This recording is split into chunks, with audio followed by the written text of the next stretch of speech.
Mark Rogers TV, the voice of college football, breaking down bowl season. We got Steve Helwick on the line from Hustle Belt, and you can also join him on Underdog Dynasty, SB Nation platforms for the Group of Five and for the MAC. Steve does a tremendous job there and elsewhere breaking down college football. And if you need a resource in regards to checking out anyone across the nation as you go through bowl season, Steve's a great resource on Twitter, and we bring him on here to help us with MAC football and the Group of Five as well. Frisco Bowl, Steve, Kent State, Utah State. Man, I looked at the opponents for these two teams when in regards to the out-of-conference. They certainly challenged themselves when Kent State goes on the road and takes on Arizona State, Auburn, and Wisconsin.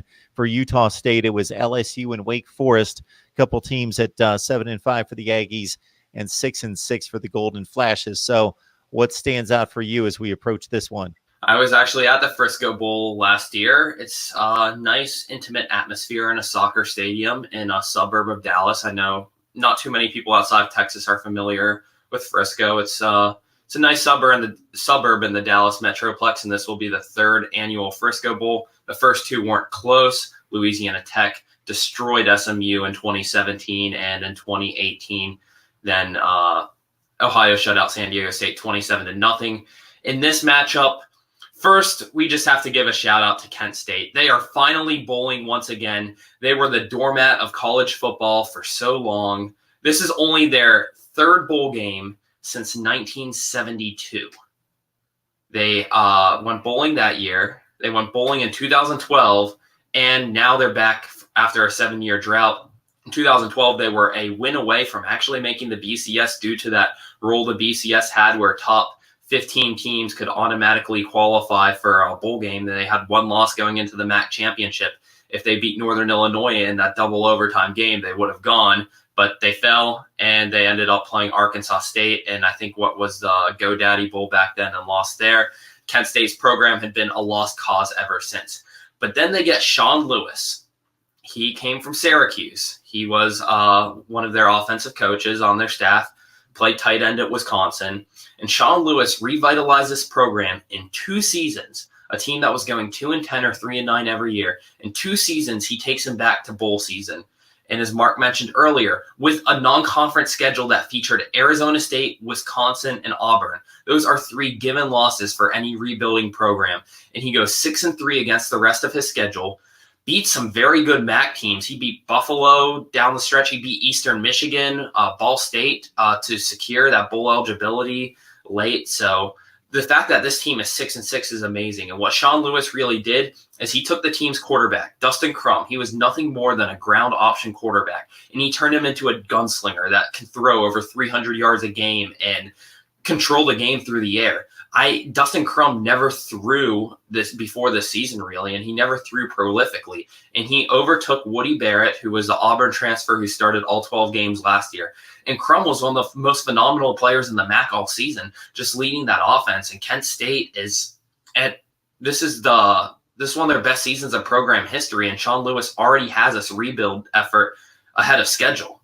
So I think that just Kent State's storyline and qualifying for this bowl game is impressive itself. And now it has a chance to get its first bowl win in program history, which seems to be a lot of a big theme for MAC teams recently. Akron got theirs in 2015. Buffalo's vying for their first one right now, and several other teams are too. Western Michigan got their first one back when PJ Fleck was coaching. So many MAC teams have the storyline of getting their first bowl win, and Kent State, it would be really impressive considering the past struggles of this program. Now, their opponent, Utah State, this season couldn't be described as anything other than disappointing for the Aggies. They were coming off of an 11-2 season where they were finished ranked, and Jordan Love entered the season as a dark horse Heisman candidate. The quarterback, Jordan Love, he had an up and down season throughout, and he just declared for the draft earlier this week, but he announced he will play in the Frisco Bowl and close his career with the Utah State Aggies, which is a great decision for Jordan Love because anybody who saw him last year knows what a talented quarterback he is and what he offers to the table for the Aggies. And just seeing him one more time line up in navy blue and white is just huge for the program and for the Mountain West because he's been one of the conference's best players over the past few years. Utah State has a very good defense. David Woodward, one of their linebackers, and Shaq Bond, another one of their linebackers, are two great tacklers that really lead that unit and wreak havoc all over. So I think that the Aggies have the advantage over Kent State in that end.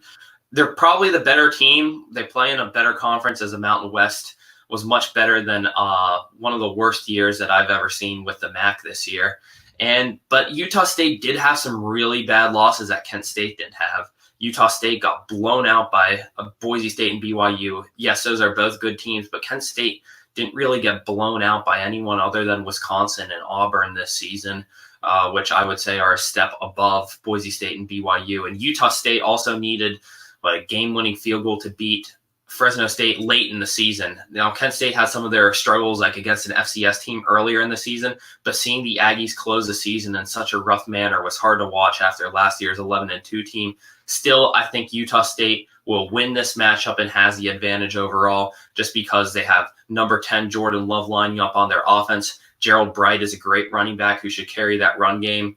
And I just think that the Aggies will have it over Kent State, who Kent State had a great effort on the rebuilding stage and getting their last 3 wins, going from 3-6 to 6-6. But I think Utah State has the slight advantage in nearly every position battle in this game, and the Aggies will win the Frisco Bowl.